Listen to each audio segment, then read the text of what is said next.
Galera, o que está acontecendo no mundo das criptomoedas é simplesmente histórico. O Bitcoin atingiu um patamar nunca antes visto, chegando perto dos R$ 700.000.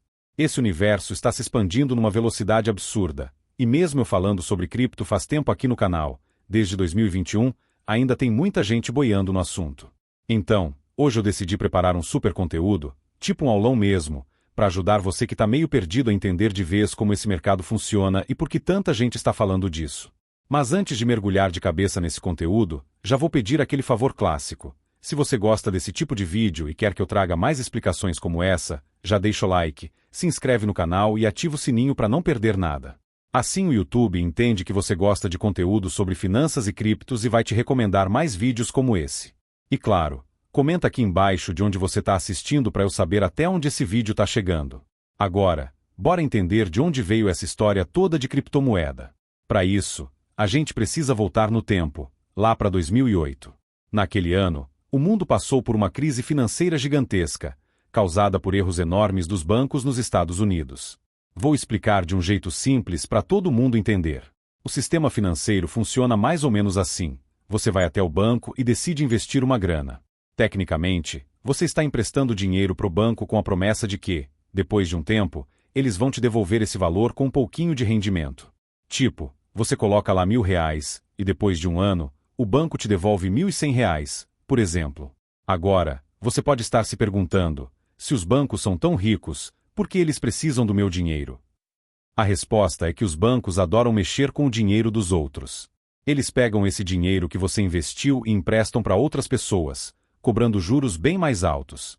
Por exemplo, enquanto você vai ganhar R$ 100 de rendimento, o banco pode cobrar R$ 400 de juros de quem pegou o empréstimo. No fim das contas, o banco lucra muito mais com o dinheiro que era seu. E até aí, tudo parecia funcionar. Mas em 2008, os bancos americanos começaram a fazer umas escolhas bem ruins. Eles passaram a liberar empréstimos para qualquer um, mesmo para quem claramente não tinha condições de pagar depois.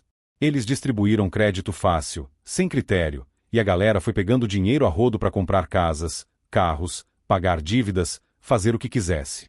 O problema foi que o mercado imobiliário nos Estados Unidos começou a desabar. Muita gente perdeu o emprego, a economia começou a ficar fraca e, de repente, as pessoas que tinham pego empréstimos não conseguiam mais pagar o que deviam aos bancos. Resultado: os bancos ficaram sem receber o dinheiro de volta e, consequentemente, também não tinham como devolver o dinheiro dos investidores. O medo tomou conta geral. Quando a população percebeu que os bancos estavam com dificuldades, começou o que a gente chama de corrida bancária. Todo mundo correu desesperado para os bancos tentando sacar o próprio dinheiro antes que fosse tarde demais.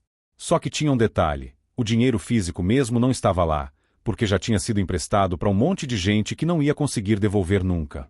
A confusão foi gigantesca.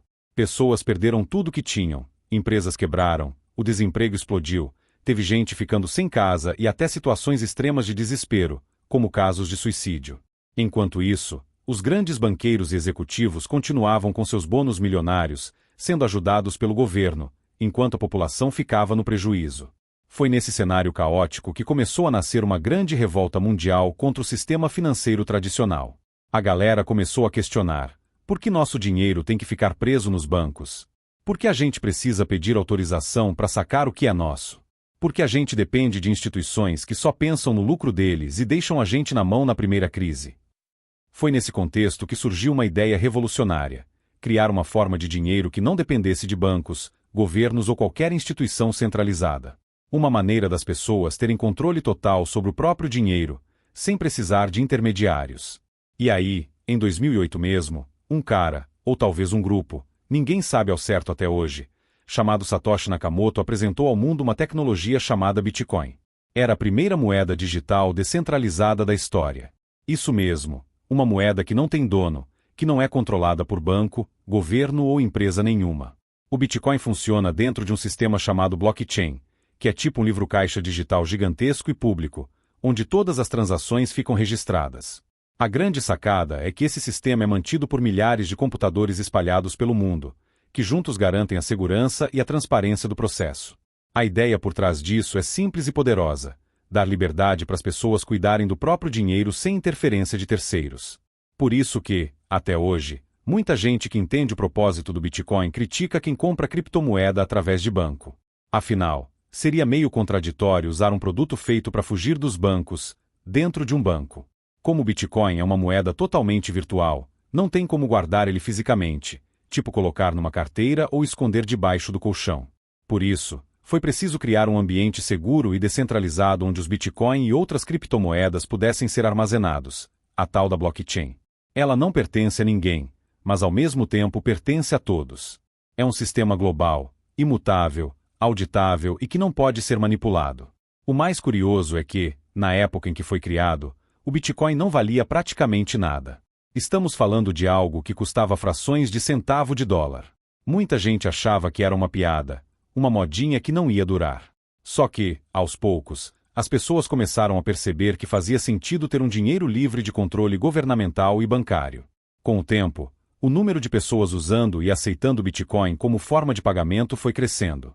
Empresas pequenas, depois algumas maiores, e hoje até gigantes multinacionais aceitam Bitcoin. Isso fez o valor dele disparar. De uma moeda que custava centavos, chegou ao valor atual de centenas de milhares de reais por unidade. O Bitcoin virou o que muita gente chama de ouro digital, justamente porque, assim como o ouro, ele é escasso, globalmente reconhecido e cada vez mais valorizado com o passar dos anos. A diferença é que o ouro você segura na mão. O Bitcoin fica na sua carteira digital. E aí, junto com o crescimento do Bitcoin, vieram outras criptomoedas com funções diferentes. Cada uma com um propósito, uma aplicação, uma tecnologia por trás. Mas isso eu vou te explicar melhor no próximo bloco, beleza? Com o crescimento absurdo do Bitcoin, logo começaram a surgir outras criptomoedas no mercado. Hoje em dia, a gente chama qualquer criptomoeda que não seja o Bitcoin de altcoin. O termo vem de alternative coin, ou seja, moedas alternativas ao Bitcoin. E olha, tem de tudo.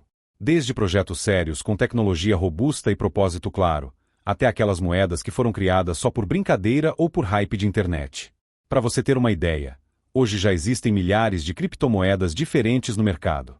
Algumas têm funções específicas, como permitir transações mais rápidas, outras focam em privacidade, outras servem para projetos de games, algumas para contratos inteligentes e por aí vai. A variedade é gigantesca. Agora, tem um detalhe curioso nessa história. Lembra como lá no começo os bancos odiavam criptomoedas? Pois é, eles faziam questão de falar mal, diziam que era perigoso, que era fraude, que era esquema. Mas adivinha o que aconteceu? Os próprios bancos começaram a perceber que a cripto não ia sumir. Pelo contrário, ela estava ficando cada vez mais forte, ganhando cada vez mais usuários, movimentando bilhões de dólares no mundo todo. E o que os bancos fizeram? Exatamente o que você está imaginando. Mudaram o discurso rapidinho. Aquelas instituições financeiras que metiam o pau em cripto agora estão vendendo Bitcoin e outras moedas dentro dos próprios aplicativos deles. É isso mesmo. O sistema que antes era contra agora quer lucrar com o movimento. Isso só prova uma coisa: criptomoeda não é modinha. Não é passageira. É uma realidade que veio para ficar. Tanto que até governos já estão se movimentando nesse sentido. O governo dos Estados Unidos, por exemplo, já discute abertamente a criação de reservas estratégicas em Bitcoin. E o Brasil também estuda algo parecido. Mas tem um detalhe super importante aqui. Apesar de hoje você já encontrar Bitcoin sendo vendido em banco, a essência da criptomoeda continua sendo a mesma. Ela foi criada justamente para você ter a liberdade de não depender dos bancos. Então o ideal é que você compre suas criptos em uma corretora especializada. E quando eu falo corretora de criptomoeda, eu estou falando das chamadas exchanges. Uma exchange é basicamente uma plataforma que conecta pessoas interessadas em comprar e vender criptomoedas. É tipo um grande mercado, onde quem quer comprar encontra quem quer vender, e a troca acontece de forma segura e organizada. Entre todas as exchanges que existem no mundo, a Binance é simplesmente a maior. Ela tem milhões de usuários. Se eu não me engano, já passa de 300 milhões de clientes ao redor do mundo. E por lá você encontra uma variedade absurda de criptos. São mais de 400 opções disponíveis para comprar e vender. A Binance não é só grande, ela também é considerada uma das mais seguras do planeta. Eles investem pesado em segurança, com sistemas de proteção contra invasões, criptografia de última geração, o mais importante. A Binance tem um fundo de emergência de bilhões de reais justamente para garantir que, se um dia acontecer algum problema, os clientes não fiquem no prejuízo. Isso é algo que poucas corretoras no mundo têm. Agora, muita gente me pergunta, Duda, mas as criptomoedas não eram descentralizadas? Por que eu deixaria meu dinheiro numa empresa, se a ideia é fugir justamente disso? E a resposta é simples. Você não precisa deixar suas criptos na corretora. Você pode, sim, comprar Bitcoin ou qualquer outra cripto na Binance e depois transferir para uma carteira digital que só você tem acesso. Isso se chama custódia própria. Você fica 100% responsável pelas suas moedas, sem intermediário, sem ninguém podendo congelar ou confiscar seus ativos. Existem vários tipos de carteiras de criptomoeda, mas uma das mais conhecidas é a carteira física da Ledger, por exemplo. Ela funciona como um pendrive super seguro, onde você armazena suas criptos longe da internet, protegido de hackers e invasões. Esse tipo de carteira é chamada de cold wallet ou carteira fria, justamente porque ela fica offline a maior parte do tempo. Claro, também existe a opção de manter seus ativos dentro da própria Binance, especialmente se você faz muitas operações de compra e venda com frequência. Eu mesmo deixo uma parte lá. Mas a maior parte do meu portfólio fica guardado na minha Ledger, longe de qualquer risco online. Tem só um detalhe que eu preciso reforçar aqui. Se você escolher guardar suas criptos numa carteira física, a responsabilidade passa a ser totalmente sua. Se você perder a senha, não tem gerente para te ajudar, não tem saque, não tem segunda via.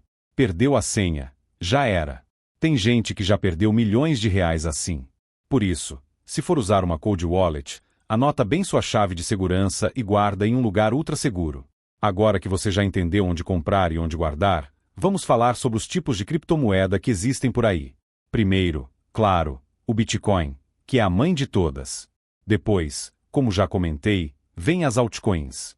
E dentro das altcoins tem várias categorias. Uma delas são as meme coins. Como o próprio nome sugere, são moedas criadas a partir de memes, piadas de internet ou movimentos de comunidade. Um exemplo clássico é a Dogecoin, que nasceu como uma brincadeira, mas acabou ganhando valor justamente porque muita gente começou a comprar. Tem também a Shiba Inu, a Baby Doge, a Pepe, entre outras. Na maioria das vezes essas moedas não têm uma utilidade prática, mas se muita gente começar a investir nelas, o preço pode disparar. Já aconteceu antes e pode acontecer de novo. Outra categoria que você precisa conhecer são as shitcoins. Desculpa o palavrão, mas é assim que o mercado chama mesmo. São criptomoedas criadas sem nenhum propósito real, sem projeto, sem fundamento.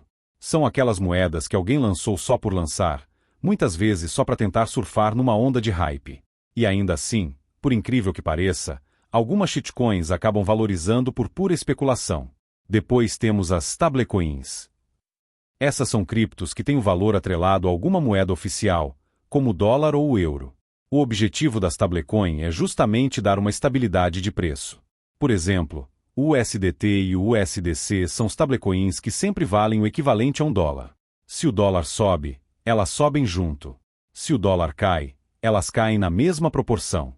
Tem também stablecoins atreladas ao euro, ao real e até ao ouro. Uma das mais conhecidas nesse caso é a Pax Gold, que acompanha o preço da onça de ouro no mercado internacional. Então, se você quiser investir em ouro de forma digital, sem precisar ter uma barra de ouro debaixo da cama, pode comprar Pax Gold. E não para por aí. Temos também os fan tokens, que são tokens criados por clubes de futebol e outras organizações esportivas. Barcelona, PSG, Flamengo, Santos, vários times lançaram seus próprios fan tokens. Quem compra esses tokens pode ter benefícios exclusivos, como descontos em produtos oficiais, prioridade na compra de ingressos ou até participar de votações internas dos clubes. Uma outra categoria que tem crescido muito são as criptos voltadas para o universo dos games. Sabe aquele jogo que você passava horas jogando na infância? Agora imagina que, ao invés de só acumular pontos, você pudesse ganhar criptomoedas enquanto joga. Pois é, isso já é realidade. Existem jogos como Axie Infinity, onde você ganhava tokens que depois podiam ser vendidos por dinheiro de verdade. Inclusive, um dos casos mais famosos foi o do token AXS, que é o token do jogo Axie Infinity. Teve gente que colocou R$100 no começo e viu o investimento virar R$16 mil em poucos meses, por causa da valorização absurda que o token teve durante a febre dos jogos Play to Earn em 2021. O que faz uma criptomoeda valorizar? Essa é uma das perguntas que eu mais recebo. E a resposta passa basicamente por dois fatores principais: oferta e demanda e utilidade do projeto. Vamos começar pela oferta e demanda. A regra é simples e vale para qualquer coisa. Quanto mais pessoas querendo comprar um ativo que é limitado, maior o preço dele tende a ser. O Bitcoin é o melhor exemplo disso. Desde sua criação, já estava definido que só existiriam 21 milhões de Bitcoin no mundo. Não vai ter mais do que isso. Então, quanto mais perto a gente chega desse limite, mais difícil fica conseguir comprar Bitcoin, consequentemente, mais caro ele fica. Já a questão da utilidade depende muito do projeto da criptomoeda. Se ela resolve um problema real, se é usada por empresas, se tem uma comunidade ativa por trás, tudo isso conta. Por exemplo, a XRP, também conhecida como Ripple, é usada por bancos como Santander e até por empresas como Disney e Nike para facilitar transferências internacionais. Tem também a Polygon, que virou queridinha do Nubank, e a Solana, que vem sendo cada vez mais usada em soluções do Google. Já a Chiliz, CHZ, tem parcerias no mundo do esporte, incluindo Fórmula 1 e UFC. Enfim, existem criptos para todos os gostos e necessidades. Algumas vão se valorizar por causa do uso real no mercado, outras vão subir de preço por pura especulação. Mas o importante é você entender o que está comprando, para não cair em armadilhas. Agora vem a pergunta que não quer calar: ainda vale a pena investir em criptomoeda? A minha opinião é que sim. Mesmo com todo o crescimento que a gente já viu, o mercado de criptos ainda é pequeno comparado ao mercado financeiro tradicional. Tem muita margem para crescer. Quer um exemplo? O Bitcoin, que um dia valia menos de R$1, hoje já passou dos 100 mil reais por unidade. E tem gente apostando que ele pode chegar a $1 milhão no futuro. Eu mesmo li recentemente um relatório do Banco Central Europeu projetando que o Bitcoin pode, em algum momento, ultrapassar os $10 milhões. Claro, ninguém tem bola de cristal. Mas o que eu posso dizer é que quem começou antes, hoje está rindo à toa. Quem ficou com medo, está se lamentando. Daqui a 5 ou 10 anos, talvez a gente olhe para trás e veja que hoje, 2025, ainda era só o começo. Além disso, nos últimos anos, o mercado de criptomoedas ganhou ainda mais força por conta de um fator muito importante: a entrada de investidores institucionais e a criação dos ETFs de cripto. Caso você não saiba, ETF é um fundo negociado em bolsa, que permite que qualquer investidor compre uma participação em um ativo, como se estivesse comprando uma ação. E quando a maior bolsa de valores do mundo, a de Nova York, aprovou os primeiros ETFs de Bitcoin e Ethereum, foi como um selo de aprovação do mercado tradicional dizendo: beleza, agora cripto é coisa séria. Desde então, o interesse global só aumentou. Agora, tem um detalhe: muita gente acha que o mercado já está saturado, que já passou a fase de ganhar dinheiro com isso. Mas a verdade é que a maioria da população mundial ainda não investe em criptomoedas. Estamos só no começo de uma nova revolução financeira. É claro que isso não significa que é só entrar e comprar qualquer moeda de qualquer jeito. Como eu sempre falo, o maior erro que as pessoas cometem é investir sem saber o que estão fazendo. Tem duas armadilhas clássicas quando o assunto é cripto. A primeira é entrar de cabeça num investimento que a pessoa não entende, só porque viu alguém falando bem ou porque está na moda. O segundo erro é comprar quando o preço está lá em cima, no topo histórico, só porque saiu notícia de que a cripto bateu recorde. O problema disso, assim que o preço cai, que é natural acontecer no mercado de renda variável, a pessoa entra em pânico e vende com prejuízo. E aí, claro, vai sair falando por aí que perdeu dinheiro com Bitcoin, que cripto é golpe, que foi enganada. Mas, na real, o problema não foi a criptomoeda. Foi a falta de conhecimento e de estratégia. Por isso, a primeira coisa que eu recomendo para qualquer pessoa que esteja pensando em investir em criptos é: estude.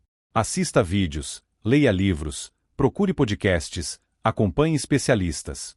Aqui mesmo no canal, a gente tem um conteúdo enorme só sobre esse tema. São mais de 100 aulas sobre o mercado cripto desde 2021. Tem conteúdo sobre como comprar, como vender, como transferir, como guardar, como declarar no imposto de renda, enfim, tudo o que você precisa saber para começar com o pé direito. Tem também o Binance Academy, que é um projeto de educação totalmente gratuito criado pela própria Binance, que ensina o básico e até conteúdos mais avançados sobre criptomoedas.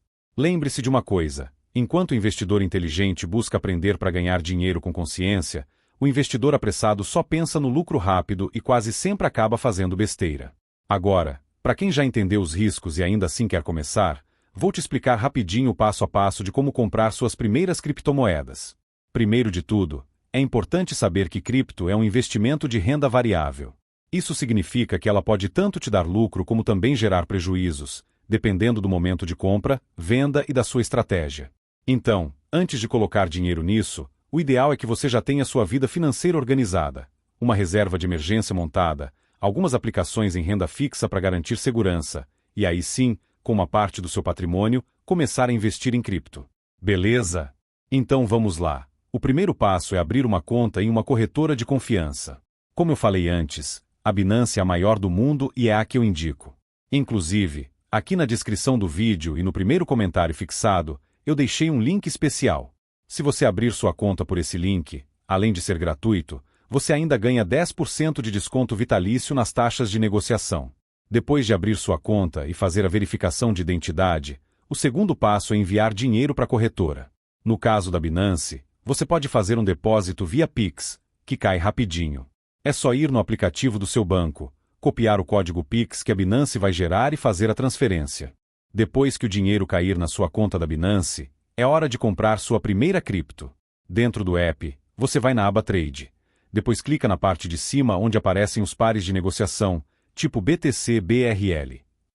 Ali, você vai selecionar o par que indica que você quer comprar usando reais. Por exemplo, se for comprar Bitcoin, o par é BTC-BRL. Se for comprar Ethereum, o par é ETH-BRL. E assim por diante. Depois de escolher a moeda, você seleciona a opção de compra mercado, que é a forma mais rápida e simples de adquirir. Escolhe o valor que você quer investir e clica em comprar. Pronto! A partir daí, suas criptomoedas já vão aparecer na aba carteira dentro do aplicativo. E o processo é igual para qualquer outra cripto. Quer comprar Solana? Digita lá Sol BRL. Quer comprar BNB? Procura por BNB BRL. E assim vai. Agora, fica uma dica extra. Se você quiser, pode manter suas criptos dentro da própria Binance. Muita gente faz isso porque facilita na hora de vender, sacar ou trocar por outras moedas. Mas, se for um valor mais alto, o mais seguro é transferir para uma carteira digital só sua, como aquelas da Ledger que eu comentei no começo. Uma última coisa super importante: não vá investir o dinheiro do aluguel, da escola dos filhos ou o dinheiro da feira em cripto. Isso é para quem está com as contas em dia e pode se dar ao luxo de correr um pouco de risco para buscar uma rentabilidade maior. Invista sempre com responsabilidade. Então é isso, galera. Eu tentei fazer esse vídeo o mais completo possível dentro do tempo que a gente tem. Mas como o assunto é extenso, se você quiser aprender mais sobre o universo das criptomoedas, dá uma olhada na minha playlist de aulas sobre cripto aqui no canal. Tem conteúdo para iniciante, intermediário e avançado. Se você curtiu esse vídeo, já deixa o like, se inscreve no canal e ativa o sininho para receber as notificações. Toda semana tem conteúdo novo por aqui. E me conta nos comentários, você já investe em cripto? Já tem Bitcoin? Ou está começando agora? Quero saber a sua experiência. Valeu por acompanhar até aqui. Tamo junto, até o próximo vídeo e bora pra cima!